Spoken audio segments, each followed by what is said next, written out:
তুই কাঁদছিস কেন? কম নম্বর পেয়েছিস, ফেল করেছিস তো? এতে কাঁদার কি আছে? কাঁদিস না বন্ধু, ফেল করেছিস তো কি হয়েছে? জীবনে পরীক্ষাটা শেষ হলো, বাঁচা গেল, তাই না ফেলু? রেজাল্ট না দেখলে কি করে বুঝবো মরলাম না বাঁচলাম? এই সবাই চুপ, স্যার আসছে। Sit down, sit down. Good মর্নিংটা শুধু আমার জন্য, তোদের জন্য আজ ব্যাড মর্নিং। একটু মন দিয়ে পড়াশোনা কর তোরা। ইচ্ছে করছে তোদের মুরগি বানিয়ে পুরো স্কুলটাতে ভন ভন করে ঘোরাই। তোরা আমার নাক কান কেটে ফেলেছিস একদম। সি সি সি। কি হলো স্যার, আপনাকে আজ খুব রাগী রাগী লাগছে? তোদের পরীক্ষার খাতা দেখে রাগে আমার একদম হৃৎপিণ্ড কম্পিটিশন শুরু হয়ে গেছে। স্যার এই তো দুদিন আগে পরীক্ষা দিলাম, এরই মধ্যে আমাদের খাতা দেখা হয়ে গেছে।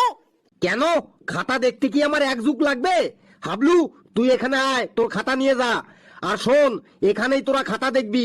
যদি কোনো অসুবিধা দেখিস, যেমন আমি নম্বর দিইনি বা যোগে ভুল আছে, এমন দেখলে এখানেই আমাকে বলবি।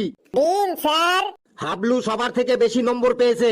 হাবলুর জন্য সবাই একটা জোরে হাততালি দে একবার। ভেরি গুড হাবলু, যা জায়গায় গিয়ে বস। Congratulation Hablu brother, keep it up Hablu brother. আজ ক্যান্টিনে সিঙ্গারা খাওয়ান দিস।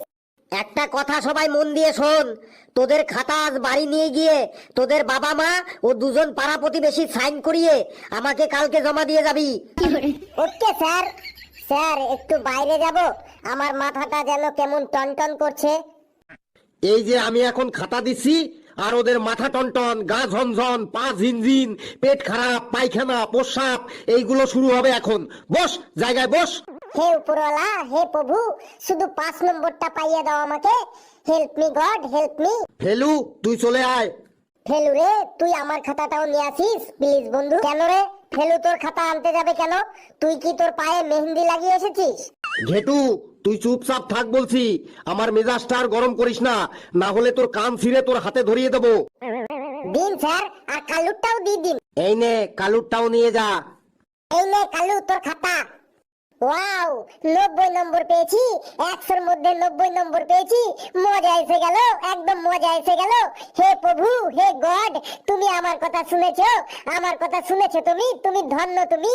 আজই আমি বাড়িতে গিয়ে পার্টি দেবো। কালু রে, এত লাপালাপি না করে খাতাটা সোজা করে ধর। খাতাটা তুই উল্টো করে ধরেছিস। এটা কি হলো? 06, মাত্র 6 নম্বর পেলাম।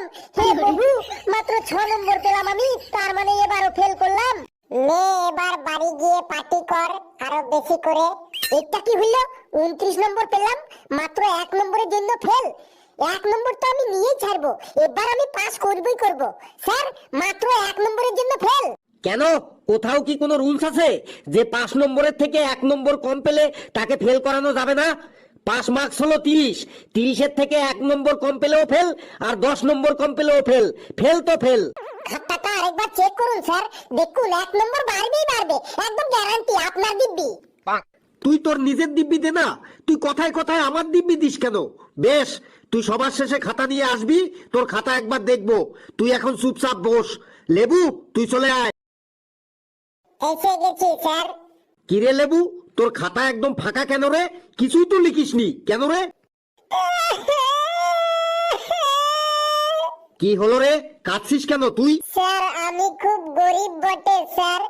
সকাল 4টের সময় ঘুম থেকে উঠে নিউজ পেপার দিতে যাই, তারপর 6টার সময় ঘরে ঘরে দুধের প্যাকেট দিতে যাই, তারপর 8টার সময় ঘরে ঘরে চা দিতে যাই, তারপর 9টার সময় স্কুলে আসি, স্কুল থেকে বাড়ি গিয়ে 4টের সময় আবার চা দিতে যাই, তারপর সন্ধ্যাবেলা আবার ঘরে ঘরে পকোড়া আর মুড়ি দিতে যাই। স্যার আমার ছোট ছোট 4টে ভাই আর 5টা বোন আছে স্যার। আমি খুব গরিব মানুষ স্যার, প্লিজ স্যার পাস করাই দেন স্যার। তুই গরিবের নাটক বন্ধ কর আমার সামনে। আমি তোর সম্পর্কে সব জানি। তুই আগে এটা বল যে তুই খাতাতে কিছু লিখিসনি কেন? তোর খাতা একদম খালি কেন? তুই পরীক্ষার সময় 3 ঘন্টা তাহলে কি করেছিস? স্যার পরীক্ষার সময় আমি ক্লাসে বসে আমাদের ক্লাসরুমের ছাদটা দেখছিলাম, তারপরে সিলিং ফ্যানগুলা দেখছিলাম, তারপর ক্লাসরুমের লাইটগুলা দেখছিলাম, তারপর স্যার ব্ল্যাকবোর্ডটা দেখছিলাম, তারপর স্যার যারা খাতায় মন লাগাইয়ে লিখছিল তাদের মুখগুলা দেখছিলাম, তারপর কে কে টুকলি করছিল সেগুলা দেখছিলাম, তারপর 5বার